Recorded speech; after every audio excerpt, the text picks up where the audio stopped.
Hello friends, welcome to Unacademy, India's largest learning platform. मेरा नाम है विशाल चौहान और यूपीएससी की सिविल सर्विस एग्जामिनेशन की प्रिपरेशन के लिए ज्योग्राफी की हमारी जो ये सीरीज़ चल रही है, इसमें फिजिकल ज्योग्राफी में जियोमॉर्फोलॉजी में आज हमें पढ़ना है अर्थक्वेक के बारे में।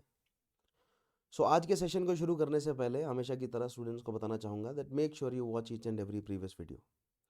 जियोमॉर्फोलॉजी की इस सीरीज़ के पिछले सभी सेशंस को आप अटेंड करें और आगे आने वाले सेशन के साथ आप जुड़े रहें। अनअकैडमी के दी कॉन्सेप्ट चैनल पर अगर आप जाएंगे, यूट्यूब चैनल पर अगर आप जाएंगे, तो वहाँ पर आपको मिलेंगे मेरी ज्योग्राफी की प्रीवियस दो सीरीज़, यानी कि क्लाइमेटोलॉजी और ओशियनोग्राफी की जो है वो सेशंस मिलेंगे ज्योग्राफी की सीरीज़ में। सो मेक श्योर कि आप उन सभी को भी अटेंड करें, देन आप जो है वो जियोमॉर्फोलॉजी के साथ सही तरीके से कनेक्ट कर पाएंगे। उसके अलावा आप मेरी स्पेशल क्लासेस में हिस्ट्री ऑप्शनल के सेशंस को अटेंड करते रहें, जिसमें अभी हम वर्ल्ड हिस्ट्री कवर कर रहे हैं। प्लस प्लेटफॉर्म पर आप मेरी इंडियन पॉलिटी की सीरीज़ को फॉलो कर सकते हैं, और उससे पहले मैंने इंडियन मॉडर्न हिस्ट्री की सीरीज़ कराई है। सो एनरोल करने के लिए कोड यूज़ करें VCUPSC। और सबसे इम्पॉर्टेंट अनाउंसमेंट ये कि इस सेशन के जस्ट बाद आज इवनिंग में 5:10 पर ओपन हाउस आने जा रहा है। राइट, ओपन हाउस में सेशन कंडक्ट करूंगा। सो आप लोग जो हैं वो ओपन हाउस को डेफिनेटली अटेंड करेंगे 5:10 PM पर। राइट, उसके बाद एक और मैं ओपन हाउस लेकर आ रहा हूँ 8:15 PM पर, और एक लास्ट में open house late in the evening 11:15 PM। So you can attend all of these open houses, और आपके अगर जो भी डाउट्स हैं, कंसर्न्स हैं, आप मेरे साथ वो शेयर कर सकते हैं। ऑल राइट, इन सभी सेशंस के links including the open house, right, और ये जो प्रेजेंट सेशन या आगे आने वाले जो भी सेशंस हैं, स्पेशल क्लासेस हैं, प्लस कोर्सेज हैं, इन सभी के लिंक्स और पीडीएफ्स जो हैं वो आपको मिलेंगे मेरे टेलीग्राम ग्रुप चौहान_sir_CSC। सो मेक श्योर कि आप मेरे टेलीग्राम ग्रुप को भी ज्वाइन करें। ऑलराइट, और अगर आप सिविल सर्विस एग्जामिनेशन के लिए थॉरली प्रिपेयर करना चाहते हैं, तो Unacademy which is India's largest learning platform लेकर आया आपके लिए subscription plans plus and iconic for GS preparation. 1 साल या उससे ऊपर की सब्सक्रिप्शन आपके लिए अवेलेबल है। प्लस और आइकॉनिक की कोड यूज़ करते हैं अगर आप VCUPSC, you will get 10% discount. ठीक है, बट अगर आप ऑप्शनल सब्जेक्ट्स के लिए सेपरेटली पढ़ना चाहते हैं, तो ऑप्शनल सब्जेक्ट के लिए सेपरेट सब्सक्रिप्शन अवेलेबल है आपके लिए। 1 साल या उससे ऊपर की सब्सक्रिप्शन आपको मिलेगी। To get the 10% discount, make sure that you use my code VCUPSC। But rather better आपके लिए ये रहेगा that you if you go for the combo packs, अगर आप कॉम्बो पैक्स के लिए जाते हैं, तो वहाँ पर आपको जीएस और ऑप्शनल दोनों के कोर्सेज जो हैं वो साथ में प्रोवाइड किए जाते हैं, और आपको यहाँ पर डिस्काउंट या प्राइस जो है वो रिलेटिवली कम पड़ेगा। That is why combo PACS will be rather value for money prospect for you. Alright, जैसे कि अभी आपके लिए एक बहुत बेहतरीन एक वैल्यू फॉर मनी प्रोस्पेक्ट चल रहा है। अगर आप मेरा कोड यूज़ करते हैं VCUPSC, so you will get 10% discount. Right, normally आप 10% डिस्काउंट पाते हैं, बट अभी फ्लैट 20% ऑफ चल रहा है अनअकैडमी के प्लस कॉम्बो और आइकॉनिक कॉम्बो पैक्स पर। राइट, कोड यूज़ कीजिएगा VCUPSC to get flat 20% off, but it is valid till 2 February only. Right, so make sure कि आप सब्सक्राइब करें। कॉम्बो पैक्स हैं तो वैल्यू फॉर मनी रहते हैं। जीएस प्लस ऑप्शनल दोनों के कोर्सेज आपको प्रोवाइड किए जाते हैं। फॉर 12 मंथ्स आपको प्लस कॉम्बो जो है वो 49,352 में पड़ रहा है, एंड आइकॉनिक कॉम्बो 63,195 में। राइट, सिमिलरली आप 24 मंथ्स या 36 मंथ यानी कि 2 साल और 3 साल तक के लिए भी पैक जो है वो या सब्सक्राइब कर सकते हैं, and these are the discounted prices. So make sure you check out this offer. Unacademy की वेबसाइट या एप्लीकेशन पर विजिट करें और चेकआउट करें फर्दर इस ऑफर को। और अगर आप सब्सक्राइब करने की सोच रहे हैं, तो make sure that you use my code VCUPSC। Alright, उसके अलावा फ्री मेगा टेस्ट सीरीज आपके लिए अवेलेबल है हर day, every day of the week including Saturday. Right, every week day, that means Hindu practice quiz, UPSC medieval history practice, UPSC science and tech practice, UPSC economics practice, ancient history practice, CSAT practice. तो ये सभी free mega test series आपके लिए available हैं। 15 minutes में 15 questions करने होंगे हर एक टेस्ट सीरीज में आपको। राइट, हर एक सेशन में लैंग्वेजेस हिंदी और इंग्लिश दोनों में अवेलेबल रहेगा। एनरोल करें by using my code VCUPSC। Alright, उसके अलावा बहुत ही जल्द लॉन्च होने जा रहे हैं UPSC civil service examination optional channels bilingual और हिंदी में। Right, starting soon, so stay tuned for those. और अगर आप अपग्रेड करना चाह रहे हैं अपनी सब्सक्रिप्शन को, या अगर आप नई सब्सक्रिप्शन लेना चाह रहे हैं, तो आइकॉनिक में आप स्विच कर सकते हैं, जिसमें आपको one on one live mentoring provide की जाती है, यानी कि एक पर्सनलाइज्ड लर्निंग एक्सपीरियंस आपको प्रोवाइड किया जाता है यहाँ पर। Study planner, mains, Q&A, practice sessions, open house with educators, ये सभी फीचर्स जो हैं वो आपको आइकॉनिक सब्सक्रिप्शन के साथ मिलते हैं। So I will recommend you to go for the iconic subscription. ज़्यादा वैल्यू फॉर मनी है आपके लिए, ज़्यादा ऑफर्स हैं, जैसे कि मेंस Q&A प्रैक्टिस सेशन पर आपको रेगुलर फीडबैक मिलता है आपके आंसर्स पर, राइट। और अगर आप एक साथ पेमेंट नहीं कर पा रहे हैं या नहीं करना चाह रहे हैं तो लोन फॉर यूपीएससी बहुत बेहतरीन इनिशिएटिव है। कोई भी इंटरेस्ट रेट नहीं लिया जाएगा आपसे, बहुत इंस्टेंटली आपको लोन प्रोवाइड किया जाएगा अनअकैडमी द्वारा। कोई प्रोसेसिंग फीस नहीं होगी, कोई हिडन चार्जेस नहीं रहेंगे, बहुत फ्लेक्सिबल सा टेन्योर रहेगा रिपेमेंट का, और बहुत मिनिमल सा paper work. So make sure that you check out the procedure for loan, right. Application या वेबसाइट पर आपको फर्दर पूरी इन्फॉर्मेशन मिल जाएगी। स्टिल अगर आपके कोई डाउट्स रह जाते हैं तो हेल्प एंड सपोर्ट का बटन आपको एप्लीकेशन या वेबसाइट पर प्रोवाइड किया जाता है, वहाँ से आप हमारी टीम को अप्रोच कर सकते हैं। आपको फर्दर आपके डाउट्स जो हैं या क्वेरीज आपकी रिजॉल्व की जाएंगी। ऑलराइट। और अगर आप सब्सक्राइब करते हैं सो आप ज्वाइन कर सकते हैं नए बैचेस को। यूपीएससी सिविल सर्विस एग्जामिनेशन के लिए 2 Feb से नए बैचेस शुरू होने जा रहे हैं, राइट। एक साल के लिए, राइट, सॉरी नॉट 2022 के प्रिपरेशन के लिए सिविल सर्विस एग्जामिनेशन, और 2023 के सिविल सर्विस एग्जामिनेशन प्रिपरेशन के लिए नए बैचेस शुरू होने जा रहे हैं। सो आप उन्हें ज्वाइन कर सकते हैं, राइट। सब्सक्राइब करें by using my code VCUPSC। 20 books का एक जीएस का जो है वो 20 बुक्स का सेट आपको मिलता है, जीएस का material, right. As per latest trend of UPSC are available only with 1 year and above GS या कॉम्बो सब्सक्रिप्शंस। हिंदी और इंग्लिश दोनों मीडियम में जो ये बुक्स हैं वो अवेलेबल हैं। So go for the study material. काफ़ी अच्छे से, काफ़ी मतलब आप कह सकते हैं कि कॉम्प्रहेंसिवली क्यूरेट किया गया है ये study material. All right, now let us start with today's session. Geomorphology में अर्थक्वेक के साथ आज हमें आगे बढ़ना है। अभी तक हम जियोमॉर्फोलॉजी में सबसे पहले interior of earth and seismic waves जो है वो टॉपिक पढ़ चुके हैं। आज हमें सिस्मिक जो वेव्स है उस टॉपिक की समझ फिर से काम आने वाली है, ठीक है। सो अगर आपने ये शुरुआती टॉपिक नहीं लगाए हैं तो आज का टॉपिक हो सकता है कि थोड़ा समझने में आपको प्रॉब्लम हो। फिर उसके बाद we studied about the continental drift theory, then the plate tectonic theory. आज के सेशन में हम प्लेट टेक्टोनिक थ्योरी का भी यूज़ करेंगे, भरपूर यूज़ करेंगे, ठीक है। फिर उसके बाद हमने एंटर किया वॉल्केनोज, और आज हम स्टडी कर रहे हैं अर्थक्वेक को। In the tomorrow session we will study about mountains, ठीक है। And volcanoes, earthquakes and mountains all three are किसके साथ जुड़े हुए हैं? प्लेट टेक्टोनिक थ्योरी के साथ, जिसमें हमने सबसे पहले divergent plate boundary, right, convergent plate boundary और पैरेलल प्लेट बाउंड्री, ये टॉपिक्स पढ़े। उसके अलावा हमने पेलियो मैग्नेटिज्म के बारे में भी समझा। सो आई होप ये प्रीवियस सेशंस आप लोग अटेंड कर चुके होंगे अच्छे से। और अपकमिंग सेशंस क्या क्या बचे हैं हमारे पास? माउंटेन्स के बारे में हमें पढ़ना है, प्लेट टेक्टोनिक थ्योरी के माध्यम से ही हम फर्दर माउंटेन्स को भी एक्सप्लोर करेंगे। Then we will study about weathering and erosion. फिर उसके बाद हम लैंड फॉर्म्स को स्टडी करेंगे, फिर हम रॉक्स को स्टडी करेंगे।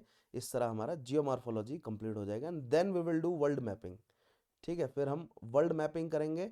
और वर्ल्ड मैपिंग टॉपिक शुरू करने से पहले मैं आपको एडवाइस करूंगा कि पिछले सभी सेशंस को आप लोग रिवाइज कर लें, क्योंकि जो वर्ल्ड मैपिंग के 4 या 5 सेशंस रहेंगे इसमें ओशियनोग्राफी, क्लाइमेटोलॉजी, जियोमॉर्फोलॉजी तीनों की गहरी समझ आपके पास होनी चाहिए। क्यों? क्योंकि वर्ल्ड मैपिंग के माध्यम से हम पिछले तीनों टॉपिक्स, मतलब जो बड़े कॉन्सेप्ट्स हैं ना, क्लाइमेटोलॉजी, ओशियनोग्राफी, इन सभी को अच्छे से हम रिवाइज करेंगे। ऑलराइट, सो एटलीस्ट 5 सेशंस तो हम वर्ल्ड मैपिंग के करेंगे ही, कॉन्टिनेंट बाय कॉन्टिनेंट उठाएंगे, और उसमें जियोमॉर्फोलॉजी की डेवलपमेंट्स या क्लाइमेटोलॉजी की, ओशियनोग्राफी की, सभी को समझेंगे हम मैप्स के माध्यम से। Alright, then we will enter into Indian geography. उसके बाद हम ज्योग्राफी में एंटर करेंगे, इंडियन ज्योग्राफी में। तो ये कुछ हमारा सिलेबस रहने वाला है। फिर इंडियन ज्योग्राफी के फिजिकल पार्ट से मैं कहानी को शुरू करूंगा, और बहुत मज़ा आएगा हमें समझने में इन सारे कॉन्सेप्ट्स को। आप जानते ही हैं प्री प्लस मेंस हमारी ये सीरीज़ है, राइट। सो प्री के लिए सभी फैक्ट्स और मेंस के लिए सभी एनालिसिस हम क्रिएट करते चल रहे हैं। और मैं आपको ऑलमोस्ट हर सेशन में एक नया क्वेश्चन देता हूँ लिखने के लिए। आज के सेशन में भी मेरी कोशिश ये रहेगी कि आपके लिए कोई ना कोई एक सवाल, मेंस के लिए एक सवाल जो है वो लिखने के लिए तैयार करूँ। Alright, now let us start with today's topic. आज हमें अर्थक्वेक्स के बारे में समझना है, राइट। सो सबसे पहले क्या समझेंगे हम अर्थक्वेक के बारे में? We will understand the origin. Earthquake का ओरिजिन देखेंगे, व्हाट आर दी रीजन्स, ठीक है। या चलो सिंपली ओरिजिन और रीजन देखेंगे कि किन कारणों की वजह से जो है वो, और हमें अर्थक्वेक जो है वो डेवलप होते हुए नजर आते हैं। तो आपको दो टॉपिक्स की समझ होनी चाहिए, एक तो सिस्मिक वेव टॉपिक की समझ होनी चाहिए, राइट, और साथ ही साथ प्लेट टेक्टोनिक थ्योरी। ये दोनों टॉपिक्स की आपको अच्छे से समझ होनी चाहिए, तभी आपको ओरिजिन ऑफ अर्थक्वेक आज समझ आएगा। क्यों? क्योंकि मैंने ये टॉपिक बहुत डिटेल में पढ़ाए हैं, so I will not go into that details, but obviously मैं थोड़ा सा आपको ओवरव्यू तो प्रोवाइड करूंगा ही। Alright, then we will understand about different type of waves associated या seismic waves associated with earthquake. ठीक है, तो सिस्मिक वेव्स में हम जानते हैं body waves and surface waves. Body में प्राइमरी एंड सेकेंडरी, सरफेस में लव और रिले वेव्स के बारे में आज हमें समझना है, बिकॉज जो अर्थक्वेक हमें जो डिजास्टर देखने को मिलता है अर्थक्वेक का, वो सरफेस वेव्स की वजह से हमें ज्यादा देखने को मिलता है, right. Then we will understand about the distribution, किस तरह जो है वो धरती पर डिस्ट्रीब्यूटेड है, यानी कि धरती पर किस रीजन में हमें अर्थक्वेक देखने को मिलता है। तो ये जो डिस्ट्रीब्यूशन वाला पार्ट है ये आपको समझ आएगा if you have a good understanding of plate tectonic theory. ठीक है, and at last we will understand about some of the important scales to measure the earthquakes. ठीक है, अर्थक्वेक को मेजर करने के लिए जो इंपॉर्टेंट स्केल्स हैं, 2 या 3 जो है वो इंपॉर्टेंट स्केल्स के बारे में हम समझेंगे। जैसे रिक्टर स्केल के बारे में आप जानते ही हैं, राइट। उसके अलावा जो मोमेंट स्केल रहता है या मोमेंट मैग्नीट्यूड स्केल रहता है, और एक मर्केली स्केल रहता है। तो इन स्केल्स के बारे में भी आज के टॉपिक में हम समझेंगे। So this will be the ये आज के टॉपिक में टॉपिक्स हम कवर करने जा रहे हैं। सो let us start with the origin of earthquake. ठीक है, सो प्लेट टेक्टोनिक थ्योरी की आपको अच्छी नॉलेज होनी चाहिए। तो यानी कि इन मैप्स का भी आज हम फिर से यूज़ करेंगे। ये आपका क्या आ गया, Pacific ring of fire, right. ये आपका वॉल्केनो से एसोसिएटेड मैप है। इस मैप में दिखाया गया है कि कहाँ कहाँ पर वॉल्केनोज हैं, राइट। ये वॉल्केनो, ये again this is also volcano से एसोसिएटेड है। इस मैप को भी हम यूज़ करेंगे। फिर ये मैप आपको दिखा रहा है कि अर्थक्वेक एंड वॉल्केनोज कहाँ पर हैं, और इसमें भी अर्थक्वेक एंड वॉल्केनोज दोनों शो किए गए हैं। और हमारे पास ये टेक्टोनिक प्लेट्स के लिए मैप तो है ही। We will use all of these maps, all right। और यहाँ पर भी अर्थक्वेक और वॉल्केनोज दोनों के लिए मैप्स जो हैं वो शो किए गए हैं। all right, now let us start। सबसे पहले हम स्टडी करते हैं कि ओरिजिन कहाँ से होता है अर्थक्वेक का। ठीक है, तो the primary reason for the origin of earthquake,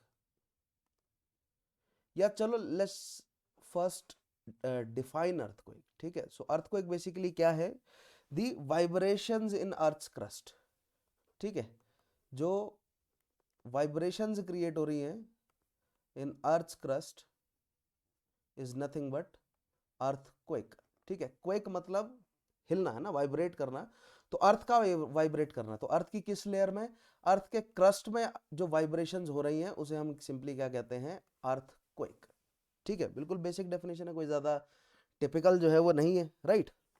अब इन वाइब्रेशंस का प्राइमरी कारण क्या है, या अगर आपने प्लेट टेक्टोनिक थ्योरी अच्छे से पढ़ी है मेरे साथ, पिछले सेशंस 3 सेशंस अगर आपने प्लेट टेक्टोनिक्स के लगाए हैं, वॉल्केनिज्म वाला टॉपिक भी अगर आपने अटेंड किया है, तो आप बिल्कुल सिंपली जो है वो समझ गए हैं, the primary reason for earthquake lies with the plate tectonic theory.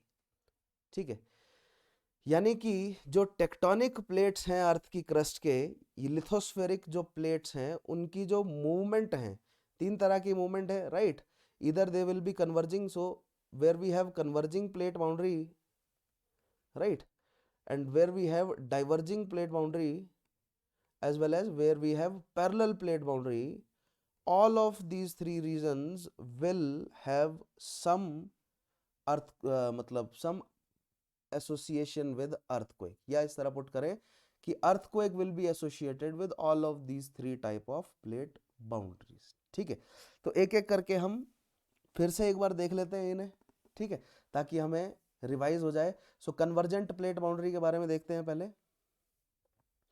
So this is how earthquake works. तो एक फॉल्ट जो है वो मौजूद होगा, एक फॉल्ट लाइन मौजूद होगी, जहां पर 2 प्लेट्स जो है वो बेसिकली मूव करेंगी। ठीक है, फॉल्ट लाइन क्या होगी? दैट लाइन जहां पर दो डिफरेंट प्लेट्स है वो या तो क्या कर रही है, डाइवर्ज कर रही हैं, या तो डाइवर्ज कर रही हैं, या तो कन्वर्ज कर रही हैं, या तो पैरेलल मूव कर रही है ना, पैरेलल मूव कर रही है। तो वो जो लाइन है उन दोनों के बीच में जहां पर दो प्लेट्स जो है वो मूव कर रही है, that is your fault line. और उस फॉल्ट लाइन में जो भी हमें मूवमेंट, समझ रहे, सडन रिलीज ऑफ एनर्जी जो देखने को मिलता है, that creates the quake, right. Earth में क्वेक क्रिएट करता है, यानी अर्थ में वाइब्रेशंस क्रिएट करता है। और आइए पहले हम उसे समझते हैं, then we will understand about these terms. Alright, तो सबसे पहला प्लेट टेक्टोनिक्स के हिसाब से कन्वर्जेंट प्लेट बाउंड्री में कहाँ हमें या और कैसे हमें अर्थक्वेक नजर आता है, तो let's say this is a converging plate boundary. अच्छा, कन्वर्जेंट प्लेट बाउंड्री में भी तीन टाइप्स थे, ठीक है। या तो ओशियानिक ओशियानिक कन्वर्जेंस होगा, ओशियानिक कॉन्टिनेंटल होगा, या कॉन्टिनेंटल कॉन्टिनेंटल, ठीक है। तीनों में ही हमें अर्थक्वेक देखने को मिलेगा, ठीक है। ऑलराइट, सो इसमें से कोई, इसमें सबसे बेसिक उठाते हैं ओशियानिक कॉन्टिनेंटल, राइट। सो मान लीजिए आप लोगों को ध्यान ही होगा, पिछले अभी रिसेंटली हमने टॉपिक में पढ़ा ही है ना, हम ओशियानिक कॉन्टिनेंटल कन्वर्जेंस के बारे में समझ रहे हैं। मान लीजिए this is a oceanic plate, ठीक है, and this is a continental plate, है ना। ये क्या है, हमारी कॉन्टिनेंटल प्लेट है। Now oceanic plate is undergoing subduction under the continental plate, we know that, right. And this is the ocean, ठीक है। ये मान लेते हैं हम, इतना ज़्यादा ऊपर नहीं, मान लीजिए ये है हमारा ocean, and this is our plate. और नीचे क्या है, दिस, यहाँ पर भी एस्थीनोस्फीयर है, और इधर भी क्या है, नीचे एस्थीनोस्फीयर है। सो हम लोगों को ध्यान है, the oceanic plate will subduct because it is denser than the continental, मतलब जो continental crust है उससे denser है oceanic crust, that is why it will subduct, right। और यहाँ पर हमें this line where these two plates are, जहाँ पर दोनों प्लेट मीट कर रही हैं, राइट। और क्या मूवमेंट इनके बीच में, कन्वर्जेंस है, ठीक है। This will be your fault line, ये आपकी जो है वो फॉल्ट लाइन होगी। And at this fault line we will have earthquakes. क्यों? क्योंकि यहाँ पर जो है वो प्लेट्स मूव कर रही हैं। तो ये बेसिकली एक प्लेट ऊपर है, राइट। मान लीजिए ये कॉन्टिनेंटल प्लेट है, और ये नीचे प्लेट सबडक्ट कर रही है ओशियानिक। तो ओशियानिक प्लेट अंदर की तरफ जो है वो मूव कर रही होगी। The forces that will be in between them will be the compressional type of forces, ठीक है। सो यहाँ पर फोर्सेस क्या होंगे, कंप्रेशनल फोर्सेस होंगे। दो प्लेट्स एक दूसरे को कंप्रेस कर रही हैं ऐसे, राइट। ध्यान से देखिए, दो प्लेट्स अपने हाथ से बनाकर देखिए इस तरह डायग्राम, ये जो है वो ओशियानिक प्लेट है, सबडक्ट कर रही है, और ये कॉन्टिनेंटल है, और ये कंप्रेस कर रही है, ठीक है। अचानक ऐसे बिल्कुल स्मूथली नहीं जाएगी नीचे, ठीक है, कंप्रेस करेगी एक दूसरे को। फिर आप देखेंगे कि अगर आप ज्यादा जोर लगाएंगे ना, there will be a time आपका हाथ जो है वो स्लिप हो जाएगा, ठीक है। तो यहाँ पर क्या हो रहा है कि that the compressional force will exceed the elastic limit of the rocks। Elastic limit मतलब कितना फोर्स वो होल्ड करके रख सकती हैं, ठीक है। कितना फोर्स ये रॉक्स या ये लेयर्स जो है वो होल्ड करके रख सकती हैं, that will be their elastic limit. And when the compressional force will be greater than the elastic limit, energy जो है वो रिलीज हो जाएगी एकदम से। That release of energy will, मान लीजिए यहाँ पर एनर्जी रिलीज हुई, and that release of energy will travel 360 degrees, ठीक है।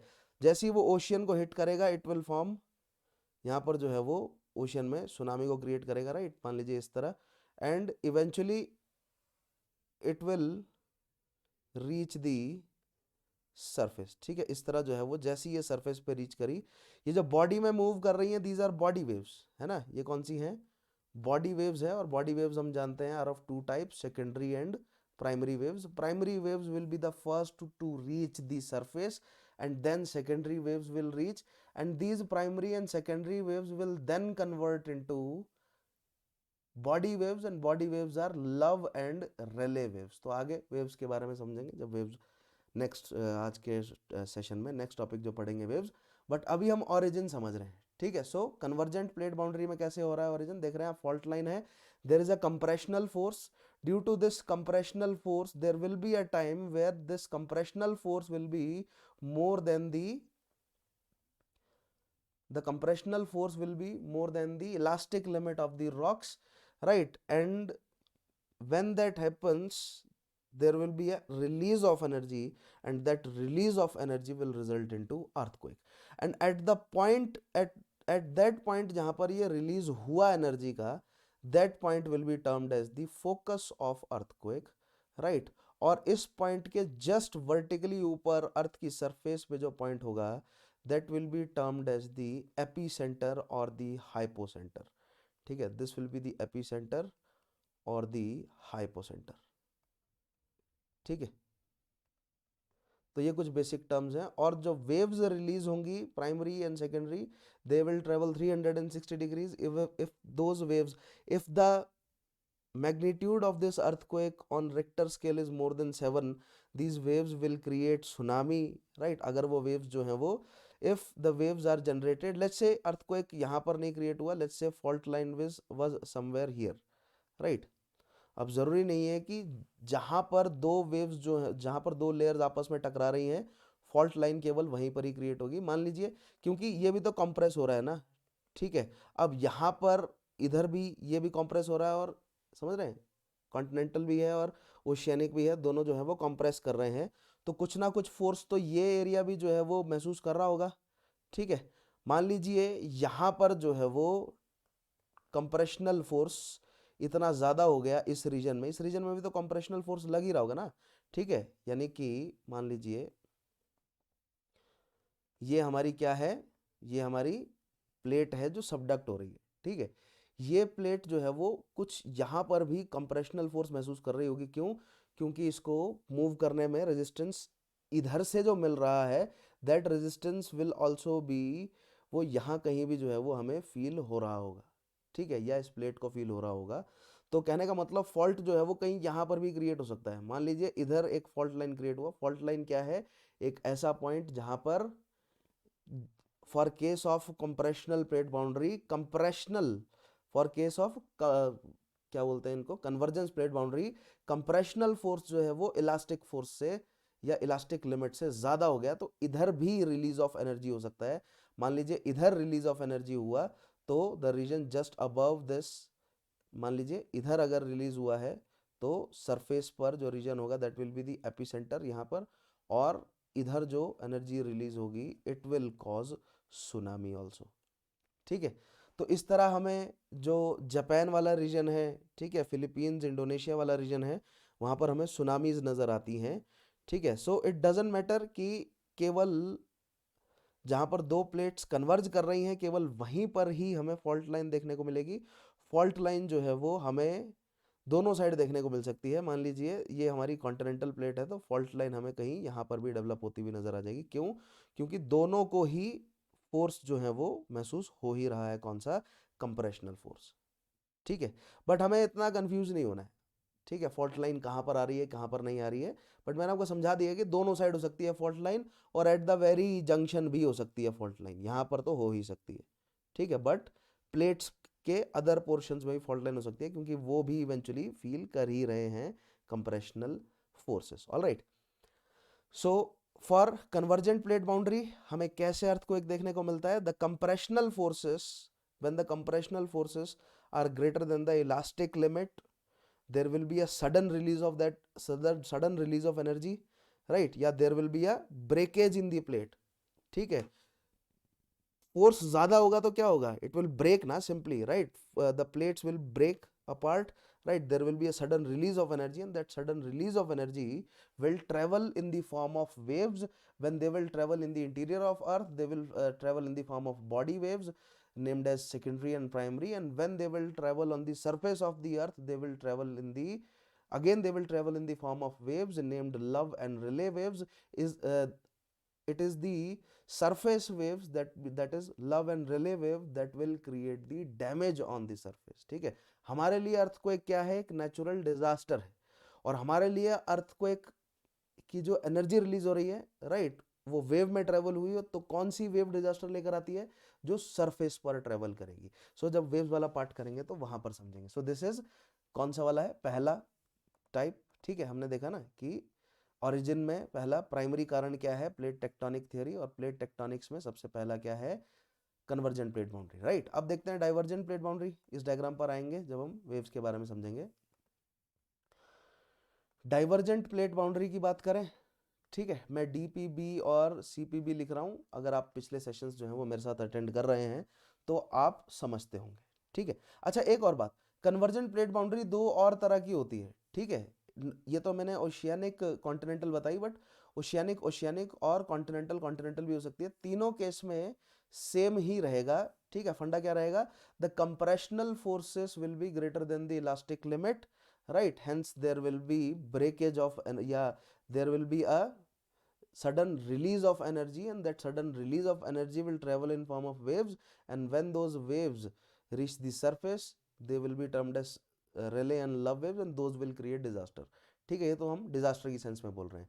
बट अगर हम अर्थक्वेक की वेव सेंस में बोले कि whenever the compressional force will be greater than the elastic limit there will be a sudden release of energy, that release of energy will create vibrations in earth's crust which is termed as earthquake, ठीक है। Simple as that, that is how earthquake originates. So oceanic continental हमने ये समझा है ना। Oceanic oceanic के case में क्या होगा, तो सिंपल डायग्राम है हमारा, एक प्लेट जो है वो सबडक्ट करेगी, दूसरी प्लेट जो है वो उसके ऊपर रह जाएगी, और ऊपर जो है वो क्या है, ओशियन रहेगा, राइट। मान लीजिए ऊपर ओशियन है, ये सबडक्ट कर रही है, ये ओशियन है, यहाँ पर सेम बोथ केसेस में कंप्रेशनल फोर्सेस ही होंगे। Now here we are not associating the other thing, like क्योंकि यहाँ पर हमें वॉल्केनिज्म भी देखने को मिलेगा, because this region will be Benioff zone, right, ये बेनिऑफ जोन होगा, यहाँ पर हमें एसोसिएटेड वॉल्केनिज्म भी देखने को मिलेगा, जब हम वॉल्केनिज्म वाला एक अलग फैक्टर है, ठीक है। द ओरिजिन ऑफ अर्थक्वेक में प्राइमरी है प्लेट टेक्टोनिक्स, बट उसके अलावा वॉल्केनोज इज अनदर रीजन, तो वॉल्केनो की जब हम बात करेंगे then we will understand that, ठीक है। सो यहाँ पर भी वही रहे, सेम बात रहेगी कि इधर जो है वो फॉल्ट लाइन कहीं भी हो सकती है, यहाँ भी हो सकती है, एट द वेरी जंक्चर भी यहाँ भी, so it is same for that, right. Continental continental के केस में क्या है, वही सेम डायग्राम हम लोग जानते हैं।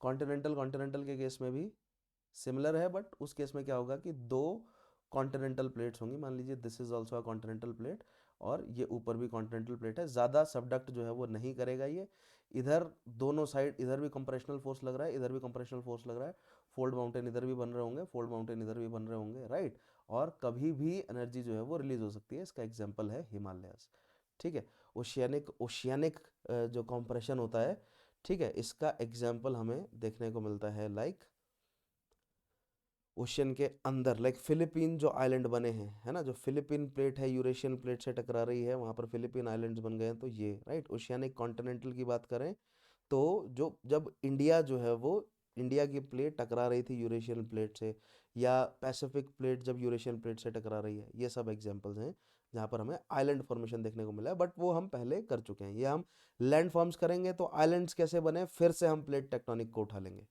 ठीक है। इसीलिए मैं कह रहा हूँ कि जियोमॉर्फोलॉजी का single most important topic, not just geomorphology but पूरे के पूरे फिजिकल ज्योग्राफी का सबसे इंपॉर्टेंट टॉपिक है प्लेट टेक्टोनिक्स, क्योंकि प्लेट टेक्टोनिक्स से रिलेटेड बहुत सारे कॉन्सेप्ट निकल कर आ जाते हैं, ठीक है। सो दिस इज हमारी कन्वर्जेंट प्लेट बाउंड्री, और कन्वर्जेंट प्लेट बाउंड्री में आपको ध्यान का रखना है कि कैसे जो है वो अर्थक्वेक का ओरिजिन है कि कंप्रेशनल फोर्सेस जो हैं वो इलास्टिक लिमिट से ज़्यादा हो जाएंगे, तो obviously sudden release of energy होगा, that will create vibrations in the earth's crust, hence earthquake, ठीक है। और वो वाइब्रेशंस, वो sudden release of energy will travel in form of waves, when those waves will travel through the in the interior of earth, they will travel in the form of primary and secondary waves, right, and when those waves reach the surface of earth they will travel in the form of love and relay waves, इसको हम waves वाले part में पढ़ लेंगे, right, यही समझेंगे जब चार ये जो है P wave, S wave, relay और लव वेव कैसे काम करती है, इन तीनों इन चारों का जब हम समझेंगे। अब डाइवर्जेंट प्लेट बाउंड्री की बात करते हैं, तो डाइवर्जेंट प्लेट बाउंड्री का डायग्राम आपको याद होगा, ठीक है। ये हमारी एक प्लेट है, एक प्लेट जो है वो हमारी ये दूसरी है, ठीक है। नीचे मान लीजिए हॉटस्पॉट है यहाँ पर, और हॉटस्पॉट से हमें असेंडेंस देखने को मिल रहा है, and then we have divergence. This diverging converting convective current are the reason, जिस रीजन से ये प्लेट्स जो हैं वो एक दूसरे से डाइवर्ज होकर भाग रही हैं, ठीक है। बट होगा क्या, बीच में फिशर क्रिएट होंगे, यहाँ पर जो है वो गैप क्रिएट होगा, अगर प्लेट्स दूर भागेंगे एक दूसरे से, सो गैप क्रिएट होगा, ये जो गैप क्रिएट हुआ इस गैप में प्रेशर गिरेगा और मैग्मा विल लूज आउट, ठीक है। यहाँ पर रॉक्स जो है वो मेल्ट हो जाएंगी and they will Uz out, इस तरह जो है वो बाहर की तरफ निकल आएंगी वो, right, hence they will form mid oceanic ridges. But होगा क्या, एक टाइम के बाद जो है वो ये रॉक्स यहाँ पर जम जाएंगी, ठीक है, इस तरह ये रॉक्स जो हैं वो इधर जम गई, राइट। देखिए ऐसे ये फिशर जो है वो अब ब्लॉक हो गया, ठीक है, ये फिशर ऐसे करके ब्लॉक हो गया। नाउ अब ये मतलब डाइवर्ज नहीं हो पा रहा, राइट। बट नीचे जो कन्वेक्टिव करंट है वो लगातार इन प्लेट्स को डाइवर्ज करना चाहते हैं, ठीक है, वो इस पर फोर्स लगा रहे हैं इन प्लेट्स पर कि आप लोग जो हैं वो डाइवर्ज हो एक दूसरे से, move away from each other, right. So एक फोर्स जो है वो क्या है, इनको खींच रहा है, अपोजिट डायरेक्शन में धकेल रहा है इनको, राइट। और बीच में जो है वो मैग्मा यहाँ पर जम गया है, ठीक है। सो इस मैग्मा क्या फेस कर रहा है ये, अब ये मैग्मा फेस कर रहा है टेंशन, ठीक है। अगर आप किसी भी ऑब्जेक्ट को खींचेंगे, राइट, अगर आप स्ट्रेच करते हैं तो इट विल ब्रेक। तो यहाँ पर भी वही हो रहा है कि ये दो प्लेट जो है वो एक दूसरे से दूर जाना चाहती हैं, और यहाँ पर देख रहे हैं ये दो उंगलियों के बीच में टेंशन है बहुत ज़्यादा। आप करके देखिए, यहाँ पर आपको महसूस होगी ये टेंशन है, ऐसे खींचने की कोशिश कीजिए। And once this tensional force, ठीक है, ये जो टेंशन है, राइट, या ये टेंशनल फोर्स जो है, जैसे ही this tensional force will be greater than the elastic limit of the rocks. Elastic limit का मतलब कि कितना ये टेंशन होल्ड करके रख सकते हैं। पिछले केस में क्या था कि कितना कंप्रेशन होल्ड करके रख सकते हैं, इस केस में क्या है कि कितना वो टेंशन होल्ड करके रख सकते हैं किसी भी एक ऑब्जेक्ट को। फॉर दैट मैटर मान लीजिए ये एक पेपर है, ठीक है, अगर मैं इस पेपर पर फोर्स लगा रहा हूँ ऐसा और ये फट नहीं रहा है, ठीक है, अब ये फट गया, right. So at the limit अभी मैं फोर्स लगा रहा हूँ, ये फट नहीं रहा है, ठीक है। मान लीजिए अभी मैं ऐसे फोर्स लगा रहा हूँ और ये फट नहीं रहा है, ठीक है। तो मैं इस पर क्या लगा रहा हूँ, मैं इस पर टेंशनल फोर्स लगा रहा हूँ, राइट। टेंशन क्रिएट कर रहा हूँ मैं इस पेपर के फाइबर्स में। But when the tensional force will exceed the elastic limit of this paper, the paper will tear, paper जो है वो फट जाएगा, ठीक है। इलास्टिक लिमिट क्या होता है कि होल्ड करके, मतलब कितना जो है वो कोई भी मटेरियल है उसके फाइबर्स हैं, पार्टिकल्स हैं, वो कितने जोर से एक दूसरे को पकड़ के रख सकते हैं, कितना वो टेंशनल फोर्स। टेंशनल फोर्स क्या होता है, जब खींचते हैं आप तो टेंशनल फोर्स क्रिएट होता है, टेंशन क्रिएट होती है जब आप क्या करते हैं, खींचते हैं, स्ट्रेस डालते हैं। All right. So when ever the tensional force will be greater than the elastic limit, होगा क्या, there will be a sudden release of energy, and that sudden release of energy, अब ध्यान रखें, this all is happening under the water, ठीक है, because divergent plate boundary is observed under the water, right, under the ocean, ये ocean है जैसे। सो जैसे ही ये tensional force will be greater then elastic limit, होगा क्या यहाँ पर, these plates will move apart, और ये फिशर जो है वो बीच में टूट जाएगा, ठीक है। बीच में से फिशर आपका मतलब फिशर जो है वो वापस ओपन हो गया, गैप बन गया, राइट। टेंशनल फोर्स रिलीज हो गई, और ये एनर्जी जो रिलीज हुई, this released energy will travel in actually 360 degrees, and it will reach the surface of ocean, and then it will create waves on the surface of ocean, right. If the energy is, वैसे तो जो divergent plate boundary है उसमें earthquake की intensity इतनी ज़्यादा नहीं होती है, या रिक्टर स्केल पर उनकी वैल्यू इतनी ज़्यादा नहीं होती है कि वो सुनामी क्रिएट करें। But if the tensional force या if the energy release is greater than let's say 7 on the Richter scale, then it may create tsunami, ठीक है। But in most of the cases it do not create tsunami, so that is how earthquake, but earthquake जो है वो definitely create होगा यहाँ पर, ठीक है। सो डाइवर्जेंट प्लेट बाउंड्री के केस में कैसे होता है, when the tensional force is greater than the elastic limit, right, we will have sudden release of energy, and that release of energy will vibrate earth's crust, hence earthquake, ठीक है। तीसरा क्या है, द पैरेलल प्लेट बाउंड्री, ठीक है। Parallel plate boundary में क्या है कि दो प्लेट्स हैं and they are moving parallel to each other, इस तरह दो प्लेट्स पैरेलल मूव कर रही हैं, maybe in the same direction, maybe in the opposite direction, right, these are the two plates. तो जैसे ही ये प्लेट्स पैरेलल मूव कर रही हैं, ये प्लेट के बीच में जो है वो कॉन्टैक्ट सरफेस होगा, ठीक है, कॉन्टैक्ट होगा, राइट। और पैरेलल मूव कर रही हैं, मान लीजिए ऑपोजिट डायरेक्शन में मूव कर रही हैं, सो यहाँ पर भी क्या है, दे will B experiencing frictional force, ठीक है, यहाँ पर फ्रिक्शनल फोर्स जो है वो एक्सपीरियंस कर रहे होंगे। And when ever this frictional force will B, friction जो है वो मतलब इनको रोक के रख रहा है, ठीक है।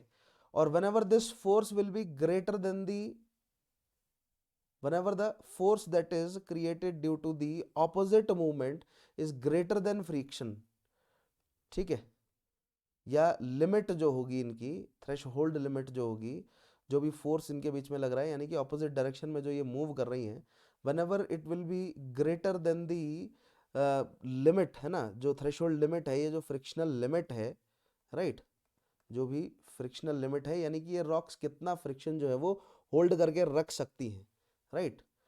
जब भी वो फोर्स उससे ज्यादा होगा, there will be a sudden release of energy, and that sudden release of energy will vibrates the earth's crust, and whence we will have earthquake. ठीक है, तो ये तो प्लेट टेक्टोनिक के अकॉर्डिंग जो है वो हमारे पास क्या हो गए, तीन तरीके हो गए कि किस तरह जो है वो हमें ओरिजिन ऑफ अर्थक्वेक देखने को मिलता है, and this is the fault line. ठीक है, मान लीजिए ये क्या है हमारी, ये हमारा कॉन्टिनेंटल कॉन्टिनेंटल कन्वर्जेंस है। ठीक है, सो यहाँ पर क्या हो रहा है, कंप्रेशन इधर भी और दूसरी साइड से भी जो है वो कंप्रेसिव फोर्स लग रहे हैं, और बीच में जो है वो फॉल्ट लाइन है। ठीक है, there will be a time जब compressional forces will be greater than the elastic limit, hence there will be a sudden release of energy. Let's say यहाँ से sudden release हुआ, this point is known as the focus, and the point just above the focus is known as epicenter, and these are the waves। ये इस तरह जो है वो waves 360 degree में मूव करेंगे। ठीक है, अब फॉल्ट स्क्रैप क्या होता है, ये किस तरह का लैंड फॉर्म है, we will study all of these in the topic land forms. Alright, so this is the first reason. ठीक है, पहला रीजन है, नॉट रीजन, पहला रीजन है जिससे जिससे हमें ओरिजिन समझ आया ऑफ अर्थक्वेक। ठीक है, सेकंड देखते हैं, second important reason for the origin is volcanic activity. ठीक है, सो अब समझ आया आपको कि वॉल्केनिक एक्टिविटी का मैप मैंने क्यों रखा है, because whenever there will be a volcanic activity या wherever there is a volcanic activity there will be some earthquakes associated with them। ठीक है, especially if there is explosive type of volcano, right? So in the explosive type of volcano there is also associated earthquake with it। ठीक है, सो explosive type of volcano हमें कहाँ देखने को मिलता है, इन दी कन्वर्जेंट प्लेट बाउंड्री, और कन्वर्जेंट प्लेट बाउंड्री में भी कहाँ, या तो ओशियानिक में या तो ओशियानिक कॉन्टिनेंटल में। ठीक है, तो आप लोगों को ध्यान होगा, मान लीजिए this is the oceanic crust, it is undergoing subduction, और ये जो है वो आपका कॉन्टिनेंटल क्रस्ट है, इट इज ऑल्सो, मतलब दोनों के बीच में कंप्रेशनल फोर्सेज हैं, एंड दिस इज ओशियन। ठीक है, and this will be the Benioff zone, जहां पर मैग्मा जो है वो बनेगा, प्रेशर में होगा, गैसेस होंगी पानी की वजह से, right. So these will find an escape, और ये एस्केप क्या मिलेगा इनको, near the surface, but pressure इतना ज्यादा होगा, या इनके पास फोर्स इतना ज्यादा होगा, इट विल एक्सप्लोड। ठीक है, अब जैसे ही ये एक्सप्लोड होगा, at this point it will create vibrations on earth. ठीक है, अर्थ की सरफेस पर क्या क्रिएट करेगा, ये वाइब्रेशन क्रिएट करेगा, एंड वाइब्रेशन ऑन अर्थ या vibration on in earth crust is actually earthquake। ठीक है, so wherever we have explosive type of volcanic activity there is associated earthquake with it, right? अच्छा, not just explosive, दूसरा कौन सा type देखा था हमने, फिशर टाइप। तो जो फिशर टाइप है, यानी कि जहां पर हमें डाइवर्जेंट प्लेट बाउंड्री नजर आ रही है, उधर भी हमें एसोसिएटेड अर्थक्वेक देखने को मिलता है, इन द फॉर्म ऑफ, हमने जो पिछले टॉपिक में अभी जो हमने समझा, राइट, दिस, ये फिशर टाइप अर्थ वॉल्केनो ही तो है। ठीक है, सो फिशर टाइप वॉल्केनो की वजह से भी हमें अर्थक्वेक देखने को मिलता है, because this magma will seal up this gap, right, and the tensional force will be when the tensional force will be more than the elastic limit, hence we will have associated earthquake with it। so divergent plate boundary में भी हमें earthquake देखने को मिलते हैं। ठीक है, but यहाँ पर ध्यान रखना है कि जो कन्वर्जेंट प्लेट बाउंड्री की earthquake की इंटेंसिटी है is greater then divergent plate boundary. ठीक है, ये पॉइंट आपको ध्यान रखना है, whether it is associated with the fault, right, fault की वजह से, और whether it is associated with volcano, दोनों के हिसाब से अगर आप देखेंगे, फिर भी कन्वर्जेंट प्लेट बाउंड्री में जो हमें अर्थक्वेक देखने को मिलेगा, it will always be of greater intensity than divergent plate boundary, यानी कि कंप्रेशनल फोर्सेस से, ध्यान रखना ये सब प्रीलिम्स के लिए फैक्ट्स हैं छोटे छोटे, इन्हीं पर सवाल बनता है। ठीक है, कंप्रेशनल फोर्सेस से जो हमें अर्थक्वेक देखने को मिलेगा वो ज्यादा स्ट्रांग होगा टेंशनल फोर्सेस के मुकाबले। ठीक है, ध्यान रखना है आपको, राइट। अच्छा, उसके अलावा और अर्थक्वेक जो है वो हमें कारण और क्या देख सकता है अर्थक्वेक का? सो मान लीजिए अर्थक्वेक क्या है? Basically vibrations of earth crust. ठीक है, तो मान लीजिए इफ दिस इज अ हिल, है ना, और इस हिल पर जो है वो यहाँ पर एक बहुत बड़ा पत्थर है। ठीक है, अगर ये पत्थर लुढ़क कर नीचे गिर गया, इधर आके गिरा, तो जैसे ही ये गिरेगा, जितनी फोर्स या मोमेंटम के साथ ये गिरा, it will create vibration in earth crust, right? Those vibration in earth crust will be what? Earthquake. So next आ गया आपके पास लैंडस्लाइड, राइट? सो लैंडस्लाइड ही तो हुआ ना, ये लैंडस्लाइड कर गया हिल पर, जैसे ही नीचे गिरा गिरा, it created vibrations in earth crust. दो इट विल बी वेरी मतलब कम होगा, इसकी इंटेंसिटी बहुत कम होगी, इसका मैग्नीट्यूड बहुत कम होगा, राइट? बट नेवरदलेस अर्थक्वेक जो है वो जरूर क्रिएट होगा। टेक्निकलिटी तो जुड़ी गई ना, जो स्केल्स हैं सिस्मिक वेव्स को जो रीड करते हैं, वो वेव्स तो रीड कर ही लेंगे। ठीक है, देखिए ये जो बॉडी में चल रही हैं दीज आर पी और एस वेव्स, और जो ये सरफेस पर चलेंगी, ठीक है, यहाँ पर सरफेस पे जो मूव करेंगी, दीज विल बी या तो एल या तो आर वेव्स। ठीक है, लव और रेले, समझेंगे इन्हें हम। अच्छा, उसके अलावा नेक्स्ट क्या हो सकता है कि अगर आपने धरती के नीचे कोई न्यूक्लियर एक्सप्लोजन किया, अब न्यूक्लियर एक्सप्लोजन में कितना ज़्यादा एनर्जी रिलीज होता है। मान लीजिए धरती है, हम टेस्ट कर रहे हैं, ठीक है, हमने मान लीजिए 2 किलोमीटर या 1 किलोमीटर नीचे जो है वो खुदाई करके यहाँ पर एक न्यूक्लियर बॉम्ब लगाया है, राइट? एक न्यूक्लियर जो है वो मिसाइल को हम टेस्ट कर रहे हैं, और हमने इसको एक्सप्लोड किया, तो ये जो एनर्जी रिलीज करेगा, that energy will travel in form of waves ना, right? And that will create vibration in earth's crust. those vibrations are nothing but earthquake, simple as that. so nuclear explosion जो कि man made है, ठीक है, ये क्या है? Man made है या ह्यूमन इंड्यूस्ड है, राइट? क्या होगा ये? ह्यूमन इंड्यूस्ड है, ध्यान रखना है आपको, न्यूक्लियर एक्सप्लोजन। और एक और है human induced, that is due to the reservoir of dams. ठीक है, जो हम हाइड्रो इलेक्ट्रिक प्लांट बनाते हैं, उनके जो रिजर्वायर बनाते हैं, उनकी वजह से भी हमें देखने को मिलता है अर्थक्वेक, है ना? यानी कि मान लीजिए ये आपकी वैली है, राइट? और मतलब ये आपका डैम है। एक सेकेंड, मैं थोड़ा सा क्लियर डायग्राम बनाता हूँ ताकि आपको समझ आए, राइट? ये आपकी डैम की वॉल है, और इस डैम की वॉल ने जो है वो बहुत सारा पानी जो है वो इकट्ठा कर रखा है। ठीक है, ये जो है वो मान लेते हैं हम पानी है, और इसके नीचे क्या है? इसके नीचे क्रस्ट है। ठीक है, अब इस क्रस्ट में जो है वो मान लीजिए कहीं एक ऐसी जगह है जहां पर अब ऊपर से इतना वेट लग रहा है, तो क्या हो रहा है? कंप्रेशन हो रहा है ना, ठीक है, प्रेशर बढ़ रहा है, राइट? तो हो सकता है कि बीच में एक ऐसी रॉक्स है या ऐसी जगह है जो इस इतने कंप्रेशन को फेस ना कर सकें या हैंडल ना कर सके इतने प्रेशर को। क्यों? क्योंकि डैम बनाए जाने से नेचुरली जो है वो इतना प्रेशर इस एरिया पर नहीं पड़ रहा था, बट मिलियंस लीटर पानी जो है वो जब रिजर्वायर में इकट्ठा होगा, तो इतना फोर्स वो नीचे को लगाएंगे, इतना प्रेशर नीचे को लगाएंगे कि मान लीजिए कि कोई एक ऐसे बीच में फॉल्ट लाइन है जो ये कंप्रेशन हैंडल नहीं कर सकी, और कंप्रेशनल फोर्स जो है वो या प्रेशर जो है वो इलास्टिक लिमिट से ज़्यादा हो गया, and we have sudden release of energy. ठीक है, यहाँ पर जो है वो रॉक्स टूट गई या मान लीजिए धस गई, we have sudden release of energy, and that sudden release of energy will be nothing but क्या होगा? वो अर्थक्वेक होगा। ठीक है, सो रिजर्वायर ऑफ डैम से भी अर्थक्वेक देखने को मिलता है हमें इंडिया में, महाराष्ट्र में 1967 में कियना नाम की एक कोयना नाम की एक जगह पर हमें इस तरह का अर्थक्वेक देखने को मिला था। Both of these are human induced earthquakes. ठीक है, ऐसे तो जब सेनाएं चलती होंगी, मान लीजिए 50,000 लोग चल रहे हैं और जब कदम ताल करके चल रहे हैं, रिदम से पैर रख रहे हैं, तो वो भी वाइब्रेशंस जो हैं वो क्रिएट कर देते हैं। ठीक है, जलजला क्रिएट कर देते हैं। ऑलराइट, सो ये तो आ गया हमारा ऑरिजिन को लेकर क्या क्या पॉइंट आ गए? Landslide, nuclear explosion and reservoir of dams, these two are man made, right? उसके अलावा volcanic activity and plate tectonic. ठीक है, प्लेट टेक्टोनिक में ये तीनों पॉइंट। अब आते हैं नेक्स्ट हमारे पास अगली चीज जो है समझने को, दैट इज वेव्स। अब हमें समझना है वेव्स के बारे में। ठीक है, तो वेव्स के बारे में मैंने आपको क्या कहा था कि द सिस्मिक वेव्स है ना, the energy released at the fault, right, या फोकस में जो एनर्जी रिलीज हुई है, that will travel in 360 degrees, right. 360 degree जो है वो 2 डायमेंशन में ऐसे रहेगा, और 3 डायमेंशन में 360 डिग्रीज के मायने जो है वो थोड़े अलग हो जाएंगे, ठीक है।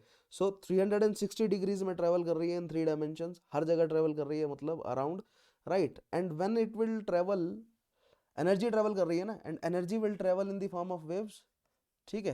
तो इन वेव्स को क्या बोलेंगे हम, we will call those waves to be seismic waves.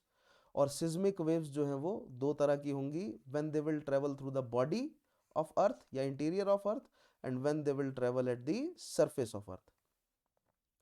जब बॉडी से ट्रेवल करेंगी there will be two type, primary and secondary, right, जिनको हमने पहले जो है वो बहुत अच्छे से डिटेल में समझा है। और मैंने आपको कहा था कि जब अर्थ को एक टॉपिक पढ़ेंगे तो रिले और लव वेव के बारे में समझेंगे, ठीक है। और सरफेस वेव्स क्या है आपके पास, रिले वेव्स और लव वेव्स। सो आज हमें अर्थक्वेक, देखिए अर्थक्वेक क्या है, वाइब्रेशन इन अर्थ क्रस्ट।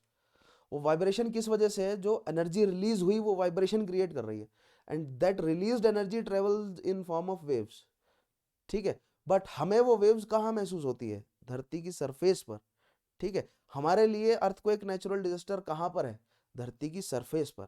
वैसे धरती के नीचे भी हमारे मतलब इंसानों के कई सारे प्रोजेक्ट चले हुए हैं, ठीक है, कई सारे एक्टिविटीज़ जो है वो हम धरती के नीचे भी कर रहे हैं, वो भी इफेक्ट हो जाती है अर्थक्वेक से। बट मेजॉरिटी अगर हम इंसान की बात करें तो अर्थक्वेक हमारे लिए सबसे नुकसानदायक कहाँ पर है, धरती की सरफेस पर। So we will study about surface waves, but nevertheless we will compare all 4 of them, right.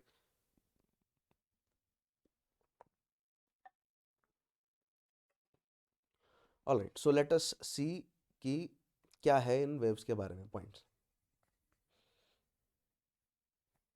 तो primary waves travel in the form of, ठीक है, दीज आर प्राइमरी वेव्स। इसमें आप लोगों को ध्यान होगा expansion and compression, then expansion then compression, right. Expansion and then compression, then expansion then compression, expansion और कंप्रेशन, यानी कि they travel, and this expansion and compression will be parallel to the, क्या होगा, जो वे ऑफ, मतलब जो जिस direction में मूव कर रही है एनर्जी, उसी डायरेक्शन में ये कंप्रेशन और हमें उसके पैरेलल नजर आएगा, ये कंप्रेशन और एक्सपेंशन, ठीक है। So that means these waves will be transverse in nature, sorry, longitudinal, ठीक है। ये वेव्स क्या होंगी हमारे पास, लॉन्गिट्यूडनल होंगी, राइट। एस वेव्स क्या होंगी, एस वेव्स आप लोगों को ध्यान है, दीज आर एस वेव्स।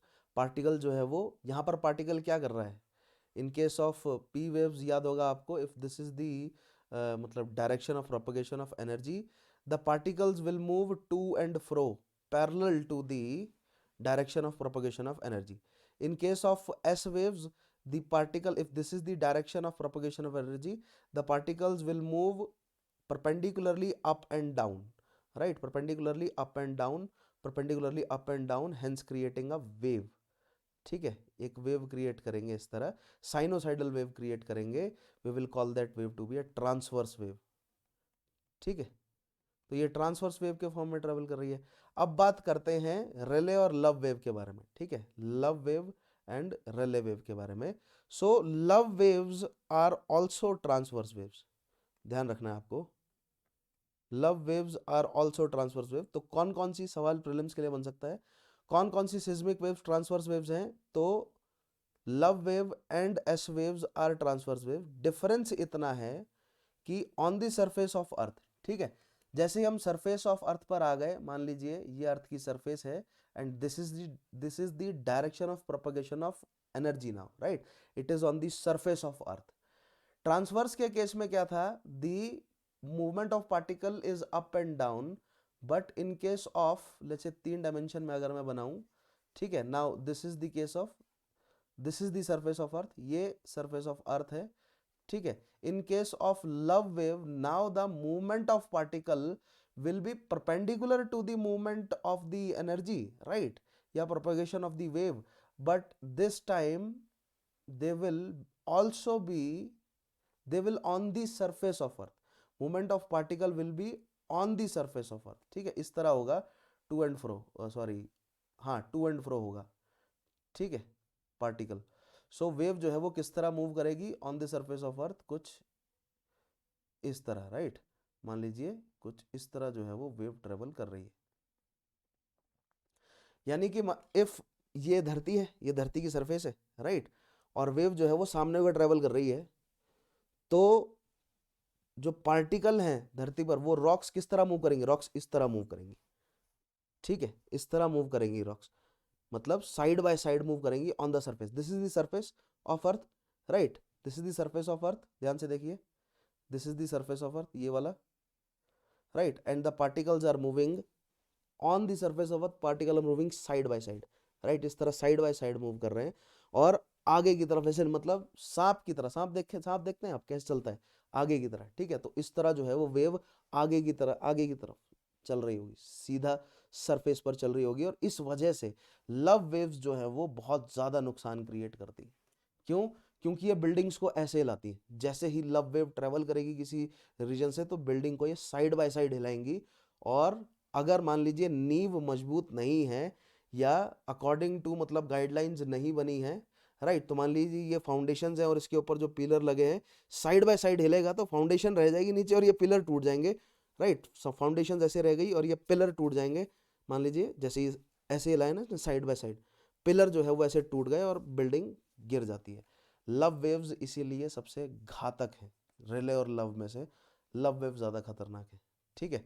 अब रिले वेव की बात करें तो रिले वेव जो है वो ना ही लॉन्गिट्यूडनल रास्ता अपनाती है, ना ही ट्रांसवर्स, बट एक मिक्स दोनों का, ठीक है। In case of relay wave क्या होता है, मान लीजिए रिले वेव भी अलोंग द सरफेस ऑफ अर्थ चल रही है, तो this is the movement of relay wave, right, along the surface of earth, ठीक है। अब रिले वेव के केस में क्या होगा, पार्टिकल साइड बाय साइड भी मूव कर रहा है और अप एंड डाउन भी मूव कर रहा है, साइड बाय साइड भी मूव कर रहा है एंड अप एंड डाउन भी मूव कर रहा है, ठीक है। रिले वेव जो है वो कुछ केसेस में हमें देखने को मिलता है कि रिले वेव ज़्यादा खतरनाक होती है, बट लव वेव की इंटेंसिटीज जो है वो कई केसेस में हमें ज़्यादा देखने को मिलती है, मैक्सिमम केसेस में हमें लव वेव की इंटेंसिटी ज़्यादा देखने को मिलती है। तो रिले वेव के केस में क्या हो गया, अगर आप इसको कंबाइन कर देंगे, ठीक है, तो आपके लिए मैं चलो इजी कर देता हूँ समझना, राइट, साइड बाय साइड की जगह अगर मैं रखूँ कि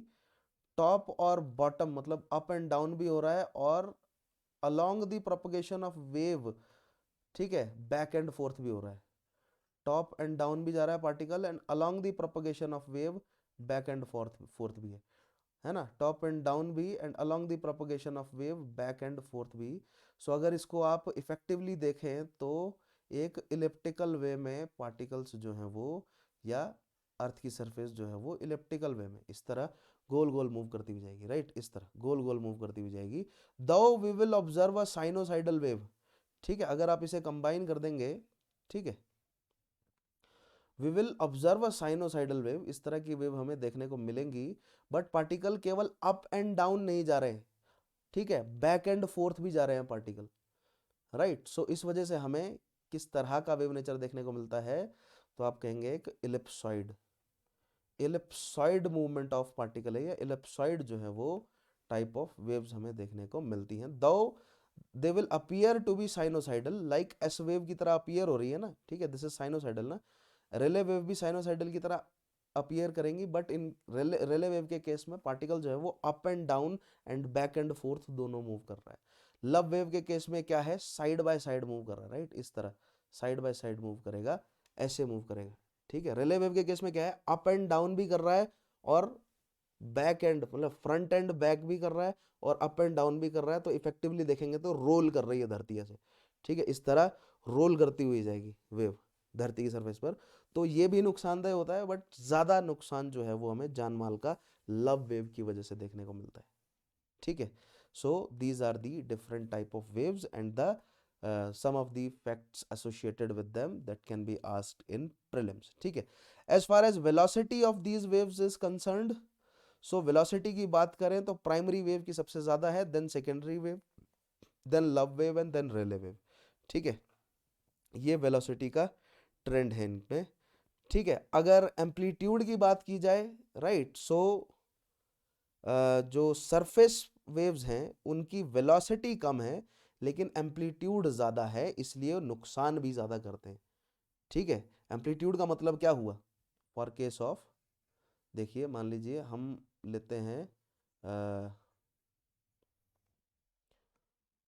अगर हम प्राइमरी वेव का केस लें, ठीक है, तो एम्पलीट्यूड की अगर हम बात करें तो एम्पलीट्यूड प्राइमरी वेव का सबसे कम होगा, देन सेकेंडरी वेव का, देन लव वेव का और देन रिले वेव का। ठीक है, जिसकी स्पीड सबसे ज़्यादा है उसका एम्पलीट्यूड सबसे कम होगा, जिसका एम्पलीट्यूड सबसे ज़्यादा है वो डैमेज भी सबसे ज़्यादा क्रिएट करेगा। बट इंटरेस्टिंगली लव वेव ज़्यादा डैमेज क्रिएट करता है। ठीक है, क्योंकि साइड बाय साइड मूवमेंट से अप एंड डाउन और फ्रंट और बैक के मुकाबले साइड बाय साइड मूवमेंट ज़्यादा नुकसान क्रिएट कर देता है। बट नेवरदलेस ये इस पर प्रॉपर जो है वो आप क्लियरिटी नहीं ला सकते कि कौन ज़्यादा नुकसान करेगा, क्योंकि वो डिपेंड करता है, ऑल्सो डिपेंड भी तो करता है ना कि किस तरह का हैबिटेट है। मान लीजिए एक अर्बन सेंटर है, एक अर्बन सेंटर में तो दोनों वेव्स नुकसान मचाकर चली जाएंगी। ठीक है, बट एक remote area, rural area, population density इतनी ज़्यादा नहीं है, वहाँ पर रिलेटिवली कम नुकसान करेंगी दोनों ही वेव्स। ठीक है, तो चाहे लव हो चाहे रेले हो, नुकसान दोनों ही कर रही है, राइट। बट एम्पलीट्यूड की बात की जाए तो प्राइमरी का सबसे कम, then secondary, then love wave and then Rayleigh wave. ठीक है, तो ये ट्रेंड्स जो है हमें वेलोसिटी के, एम्पलीट्यूड के, राइट, वेव का नेचर, किस नेचर में जो है वो वेव मूव कर रही है, पार्टिकल के मूवमेंट की जो नेचर है, लॉन्गिट्यूडनल है, ट्रांसवर्स एंड एलिप्सॉइड है। ठीक है, ये हमें ध्यान रखना है। लव और रेले जो है वो सरफेस पर है। ठीक है, ये सबसे ज़्यादा डैमेज क्रिएट करती है। Alright, surface wave, secondary waves जो हैं वो कहाँ पर ट्रेवल नहीं करती? पानी में ट्रेवल नहीं कर पाती हैं, आपको ध्यान रखना है एक पॉइंट। ठीक है, रेस्ट पॉइंट जो हैं वो जितने भी इंपॉर्टेंट हैं वो पीपीटी में फर्दर इंक्लूडेड है। अब नेक्स्ट पॉइंट जो हमें पढ़ना है दैट इज डिस्ट्रीब्यूशन। ठीक है, हम देखते हैं कि कहाँ कहाँ पर डिस्ट्रीब्यूशन है इनका। तो अगर आप प्लेट टेक्टोनिक थ्योरी अच्छे से समझ चुके हैं तो आप लोग जानते होंगे कि नियर और मोर देन 75% ऑफ अर्थक्वेक जो है वो कहाँ देखने को मिलेंगे आपको? Along the Pacific ring of fire. ठीक है, या जिसको हम सरकम पैसिफिक जोन भी कहते हैं। ठीक है, यहां पर उसके बाद जो रिमेनिंग है दैट विल बी जो मिड कॉन्टिनेंटल रीजन है, वहां पर हमें सेकंड मतलब नंबर पर सबसे ज्यादा अर्थक्वेक्स देखने को मिलेंगे, राइट। मिड कॉन्टिनेंटल बेल्ट जिसे हम कहते हैं, अभी बताता हूँ मैप में कहाँ कहाँ पर है। फिर उसके बाद मिड ओशियानिक रीजेस में। ठीक है, देखिए ये जो पैसिफिक रिंग ऑफ फायर है या सेंट्रल जो सरकम पैसिफिक जोन है, this is a region of convergence plate boundary. ठीक है, mid oceanic belt is also a region of convergent plate boundary, right. Mid oceanic ridges is a region of divergent plate boundary. ठीक है, तो plate tectonic से related है distribution of earthquake. ठीक है, but इतना ही नहीं है, उसके अलावा ईस्ट अफ्रीकन जो रिफ्ट है यानी कि हॉटस्पॉट से भी रिलेटेड हैं आपके अर्थक्वेक। जहां पर हॉटस्पॉट है नीचे, राइट, वो रिफ्ट क्रिएट कर रहे हैं। हमने देखा ईस्ट अफ्रीका में रिफ्ट क्रिएट हो रहा है, लेक बन रही है। कुछ मिलियंस ऑफ ईयर बाद क्या होगा? सोमालियन प्लेट जो है वो नूबियन प्लेट से अलग हो जाएगी, यानी अफ्रीका से अलग हो जाएगी। ठीक है, सो जहां पर ईस्ट अफ्रीकन रिफ्ट है वहां पर हमें अर्थक्वेक देखने को मिलते हैं। मैं अभी आपको मैप में दिखाऊंगा। अच्छा, जो सैन एंड्रियास फॉल्ट है, सैन एंड्रियास फॉल्ट है, या जिसे हम ट्रांसफॉर्म फॉल्ट भी बोलते हैं, ट्रांसफॉर्म फॉल्ट जिसे हम बोलते हैं। ठीक है, though it is part of circum Pacific zone और Pacific ring of fire, but in this case the earthquake is not due to the convergent plate boundary but parallel plate boundary, इसलिए हमने इसको सेपरेटली जो है वो लिख लिया। ठीक है, सो इस तरह हम देख पा रहे हैं कि the distribution of earthquake is closely related to and majoritarily related to convergent plate boundary, या simply plate tectonic theory, right. अब कन्वर्जेंट प्लेट बाउंड्री में आपको वॉल्केनोज भी देखने को मिलेंगे, तो वॉल्केनोज से एसोसिएटेड जो अर्थक्वेक है वो भी हमें देखने को मिलता है, राइट। और हॉटस्पॉट से रिलेटेड जो वॉल्केनोज हमें देखने को मिलते हैं वहां पर भी हमें अर्थक्वेक देखने को मिल जाएगा, ठीक है। सो मेजॉरिटिवली प्लेट टेक्टोनिक से ही आपका अर्थक्वेक के रीजन जो है वो निकल कर आ रहे हैं। अब डिस्ट्रीब्यूशन एक बार मैप में देखते हैं कहां पर, राइट। सो पहला तो ये सरकम पैसिफिक जोन, पूरा का पूरा सरकम पैसिफिक जोन जो है वो प्रोन है अर्थक्वेक पर, ठीक है। कारण क्या है, हमारा कन्वर्जिंग प्लेट बाउंड्री, और खास तौर पे जहां जहां पर क्या है, जहां जहां पर वॉल्केनोज हैं उस रीजन में भी हमें क्या देखने को मिल रहा है, अर्थक्वेक देखने को मिलता है। तो सबसे पहला तो ये तो एग्जांपल आ गया आपका किसका, सरकम पैसिफिक जोन, राइट। ध्यान रखना आपको पहला। अच्छा, दूसरा ये रीजन है आपका, देखिए दिस रीजन, ये तो आ गया आपका सरकम पैसिफिक जोन, इस मैप में हाँ क्लियरली दिख रहा है आपको, ठीक है। This is your circum Pacific zone या Pacific ring of fire, which is, ये है पैसिफिक रिंग ऑफ फायर, ध्यान रखना है आपको, this is Pacific ring of fire, right, ठीक है। और इस पैसिफिक रिंग ऑफ फायर में हमें अर्थक्वेक देखने को मिल रहे हैं। This is a junction, this is a junction between mid continental belt, this is our mid continental belt, ठीक है, जो कि अफ्रीकन और Eurasian as well as Indian and Eurasian plate के बीच में जो बन रही है, this is your mid continental belt. And mid continental belt through Indonesia is joining the कौन सा, Pacific ring of fire, minded, ध्यान रखना है आपको, mid continental belt via Indonesia, Indonesia में भी मिड कॉन्टिनेंटल बेल्ट है ये, ठीक है, is joining the Pacific ring of fire. उसके अलावा ये देख रहे हैं आप, this is the east African rift, ठीक है, इसके नीचे हॉटस्पॉट है, तो ये अर्थक्वेक का रीजन है, राइट। उसके अलावा आइसलैंड में यहाँ पर जो है वो अर्थक्वेक हमें देखने को मिल जाते हैं, ठीक है। और क्या क्या बताया मैंने आपको, जितने भी मिड ओशियानिक रिजेस हैं, ठीक है, ये जो मिड ओशियानिक रिजेस हैं, these are the region of mid oceanic ridges, these are the region of earthquakes, ठीक है, ये तो हैं ही mid oceanic ridges everywhere, these are the region of earthquake, but these earthquakes are not of that intensity, ध्यान रखेंगे। इस map में देखिए, ये अर्थक्वेक उतनी इंटेंसिटी के नहीं है और उतने घने भी आपको नजर नहीं आ रहे होंगे, ठीक है, जहां पर ये मतलब मिड ओशियानिक रिजेस में। मोर इंटेंसिटी के अर्थक्वेक कहाँ है हमारे पास, एक तो पैसिफिक रिंग ऑफ फायर, ठीक है, this is the Pacific ring of fire, and secondly the mid continental belt, right, this is continued till here, this is the mid continental belt, यहाँ पर हमें सबसे ज़्यादा इंटेंसिटी के अर्थक्वेक देखने को मिलते हैं। आई होप आप समझ पाए होंगे, ठीक है। यस, सो हाँ, एक और जो इधर देखिए, ये प्लेट है हमारी, this is our Pacific plate, right. और Pacific plate and North American plate एक दूसरे से पैरेलल मूव कर रही हैं इस जगह पर, और इधर बन रहा है San Andreas fault at this region, though it is part of Pacific ring of fire, right, it is part of Pacific ring of fire, but at this region there is earthquake due to parallel plate boundary, not convergent plate boundary at this region, ठीक है, ये जो reason है, at this region the earthquake is due to parallel plate boundary because here we have parallel movement of plates, not converging, not diverging, ठीक है, ये point भी आपको ध्यान रखना है। ऑलराइट, नाउ एट लास्ट हम बढ़ते हैं अबाउट द डिफरेंट स्केल्स। अब बात करते हैं कि हम अर्थक्वेक को नापते कैसे हैं, ठीक है, मेजर कैसे करते हैं, या what are the different scales to measure earthquake, let us understand, right. तो सबसे पहले तो हम ये देखते हैं कि हाउ टू डिटेक्ट एपीसेंटर, ठीक है, एपीसेंटर को कैसे डिटेक्ट करते हैं, या इस तरह पुट करें कि कितने सिज्मोग्राफ्स चाहिए एपीसेंटर खोजने के लिए, ठीक है।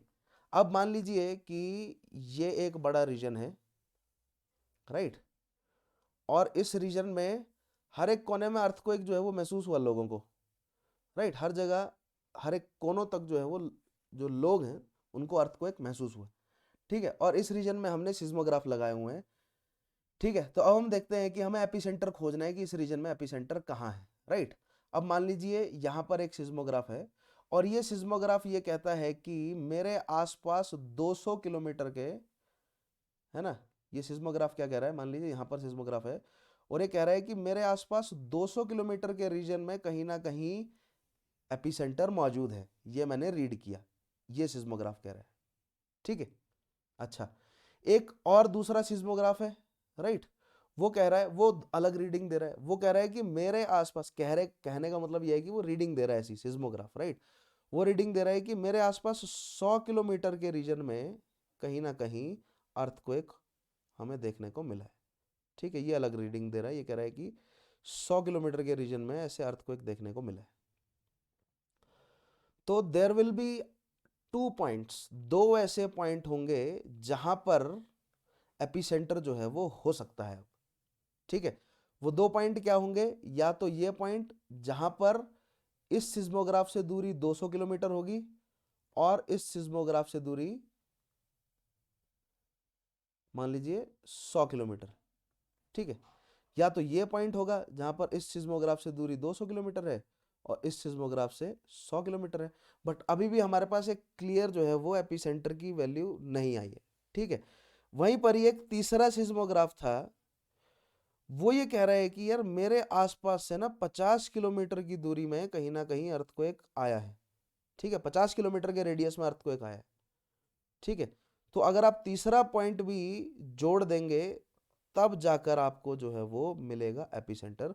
So that means at this point जो है वो एपिसेंटर है और इसके नीचे फिर फोकस कैलकुलेट करने की कोशिश की जाएगी कि कितना नीचे जो है वो फोकस मौजूद था, ठीक है।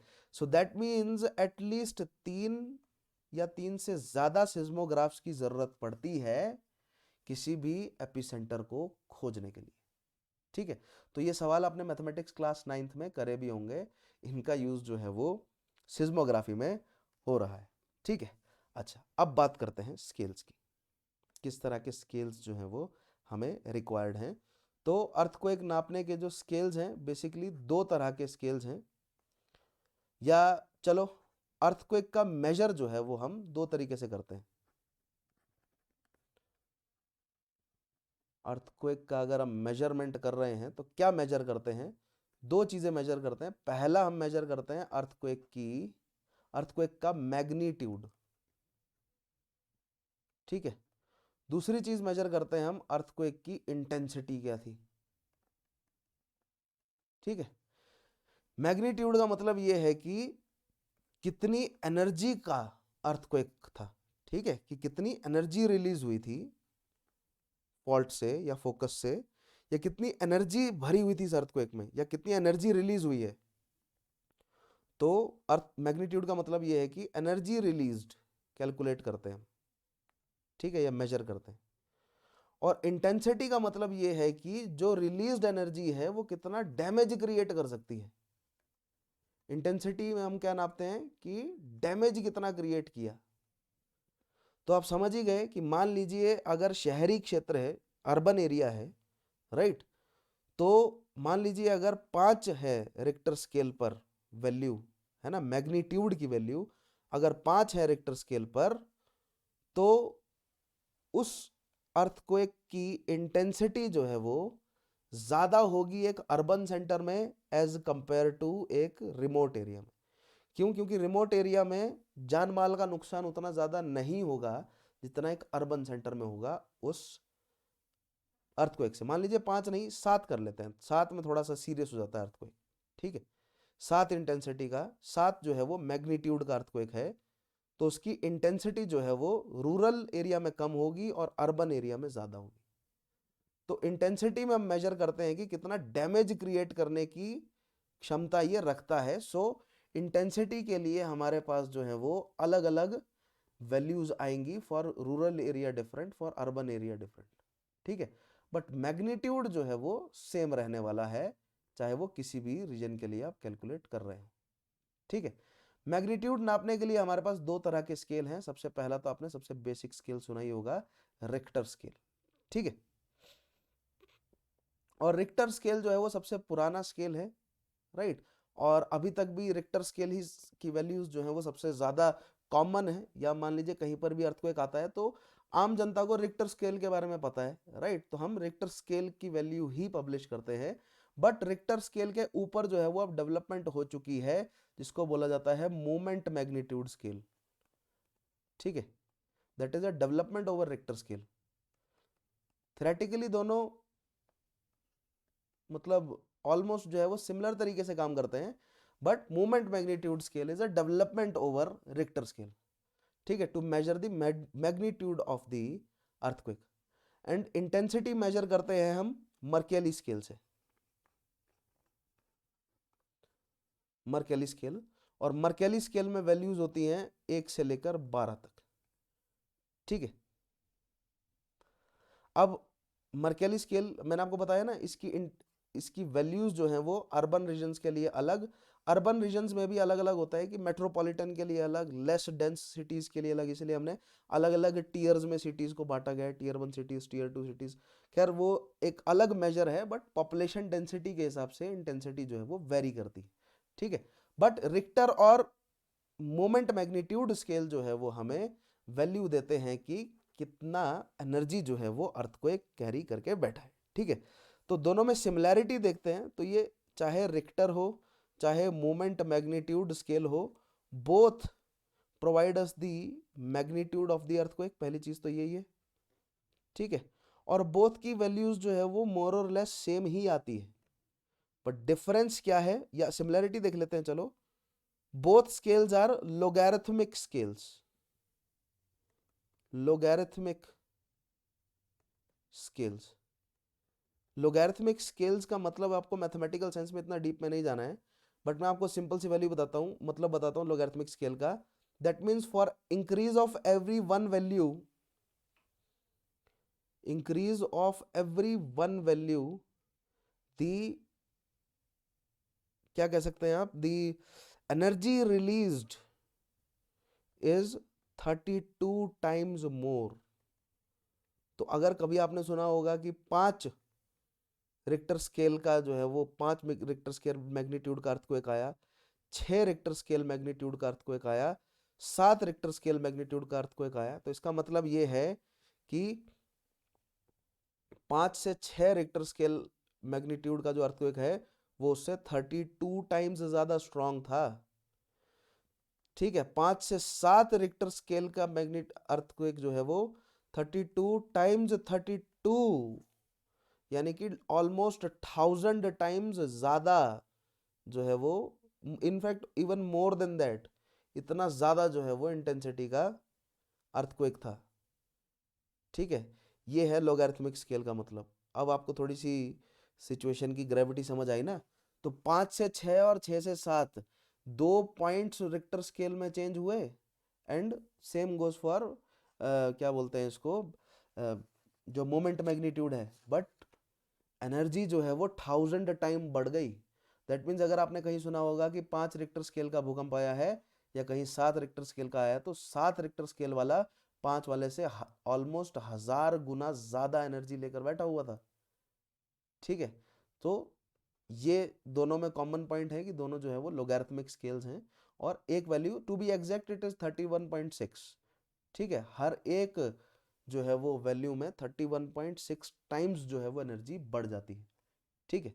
अच्छा, डिफरेंसेस क्या हैं?